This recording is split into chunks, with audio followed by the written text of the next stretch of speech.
Pia tuambie hapa tutaudi ndani. Amen. Hata hapa kanisani tunaongea tukwambia keshuhudini tufuatane kwenye haya namna ile kijana. Hata kwa shamba ni kiona sijaelewa. Yeye ngombe mbele chatoka hapa. Amen. Waleta habari mbaya na kataa watangaza mauti. Watangaza habari mbaya kwa jina la Yesu. Tunakataa sababu tunahitaji kukutana na watu wenye habari njema za Yesu. Haleluya. Tukikaa pamoja tumeeleane kwa Bwana mbinguni sisi. Hali yake ni sababu kwenye miti. Tungewatumia kwa watu tungekaa kushirikishana habari njema za maisha tungeenda mbali sana. Sisi wakezetu hawa wachache wana mikoba yao wanamtaji mapindu moja pindu.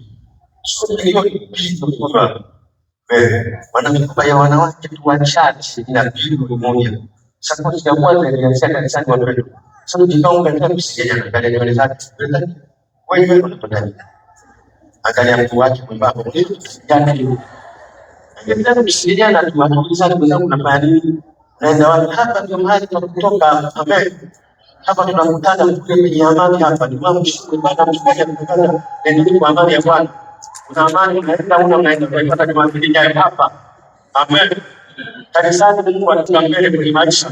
Kuna watu wamekaa kwenye vitu wanaakili huwezi kuamini. Kila wamekuja kwa ajili ya Mungu. Amen.